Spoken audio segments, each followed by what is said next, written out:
আমাদের ছোট্ট সানভিকে আমরা প্রথমবার ট্রেনে চড়িয়ে নিয়ে গেলাম মায়াপুর।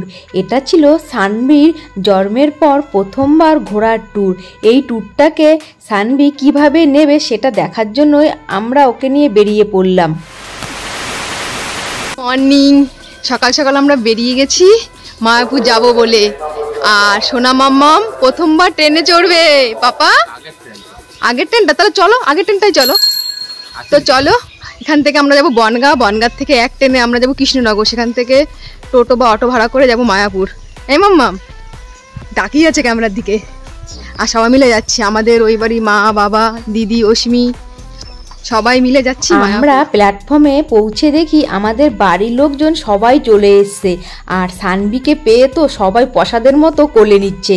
বলতে বলতে আমাদের ট্রেন চলে আসলো। আমরা ঠাকুরনগর থেকে ট্রেন ধরে চলে আসলাম বনগাঁতে।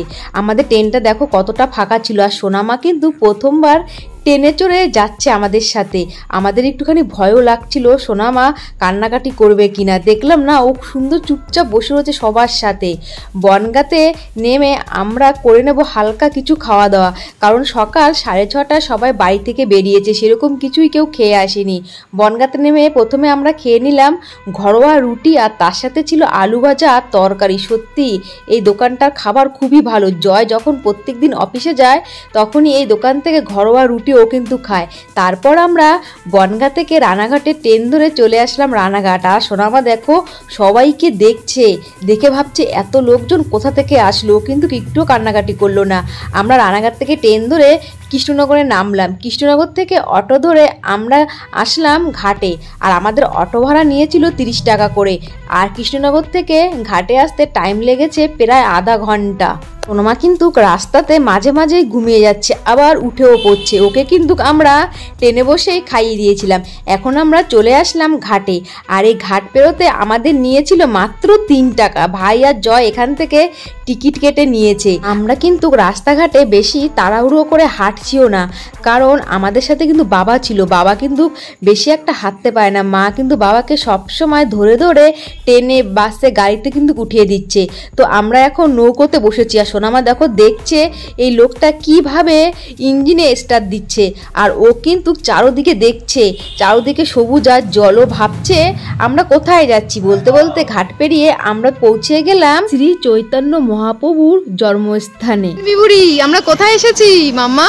বৃষ্টি পড়ছে। এই পাপা বৃষ্টি পড়ছে তো দেখো, আমরা নৌকায় ছিলাম তো নৌকার মধ্যে বৃষ্টি। এখন আমরা যাব হোটেলে, তাই না মাম্মা? আমরা মায়াপুর পৌঁছে একটা টোটো নিয়ে চলে আসলাম হোটেলের দিকে। অনেক হোটেল আমরা খুঁজেছি, এখন হোটেলের দাম প্রচুর চাইছে, যেহেতু সামনেই ছিল রথযাত্রা। চলে এসেছি আমরা হোটেলে অবশেষে। আর যেহেতু রথ সামনেই, হোটেল পাওয়াই যাচ্ছিল না। প্রায় 4-5টা হোটেল খোঁজার পর এই দুটো হোটেল আমরা নিলাম এসি। এই দেখো, এই একটা হোটেল, হোটেল বলতে সরি রুম। এটা হচ্ছে সিঙ্গেল বেড আর ওটা হচ্ছে ডবল বেড। এই বেডটা হচ্ছে ডবল বেড। আমাদের সানভি বুড়ি কী করছে? এটা হচ্ছে ডবল বেড। সানভি ভাসিয়েছে হিসু করে। এটা হচ্ছে ডবল বেড।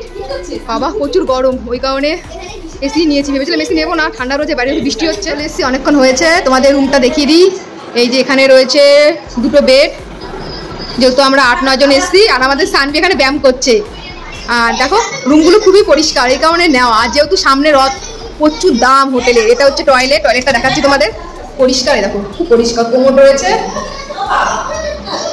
আর ওই রুমটা দেখাচ্ছি, ওটা হচ্ছে সিঙ্গেল বেড আর এটা ডবল বেড।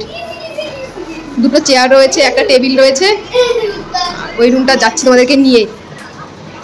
বাইরে যা ঢ্যাপসা গরম না, বৃষ্টি হচ্ছে তবুও না গরম কমছে না। আর এদিকে তোমার দেখাচ্ছি, দেখো ব্যালকনিটা খুব সুন্দর, চারোদিকটা এই দেখো, চারোদিকটা খুব সুন্দর ভিউটা। আর এদিকে মা বাবা রয়েছে এই রুমটায়। এই দেখো এই রুমটা তো এসি রয়েছে। এই যে এখানে রয়েছে সিঙ্গেল বেড এই একটা, আর এখানে একটা টেবিল, একটা চেয়ার রয়েছে। আর সানভি দুধের বোতল এখানে ধোয়া হচ্ছে, ট্রেনে ওকে দুধ খাওয়ানো হয়েছে। কি মুড়ি মেয়ে ঢুকে আমি একটুখানি ফ্রেশ হয়ে বেরোলাম চারোদিকটা একটুখানি দেখতে। আমি আর জয় একটুখানি বেরোলাম এই 4-5টা ঘোরার জন্য। সবাই রয়েছে রুমে। আর আমরা একটু পরে যাব খেতে। গদা ভবনে টিকিট নিয়েছে 80 টাকা করে। ভাই গেল টিকিট কাটতে। মানে টিকিট কেটে এসে পড়েছে রুমে, কারণ সকাল সকাল না কাটলে তো আবার টিকিট পাওয়া যাবে না।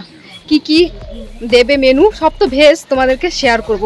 এখন একটুখানি ঘুরে আসি, তারপর ওদের নিয়ে বেরোবো। ছিলাম স্মার্ট বাজারে, ওখান থেকে নিয়েছি ফান্টা আর নিয়ে এসছি লেস ও ক্যাম্পা। তুই তো বললে ফান্টা নিয়ে এসছি, ফান্টা আমি দেখিও তুমি। এই যে আমাদের ফুল টিম, এখন আমরা যাবো গদা ভবনে খেতে। এ সানবি মাম্মা, এই মাম্মা তুমি কি যাবে? পাপা এই যে, এই মাম্মা ও ফান্টা খাবে, এই যে। নেক্সট ভিডিওতে তোমরা দেখতে পাবে গদা ভবনের খাবারের দাম কত নিয়েছে আর খাবার কি কি দিয়েছে, সবটাই তোমাদেরকে শেয়ার করব।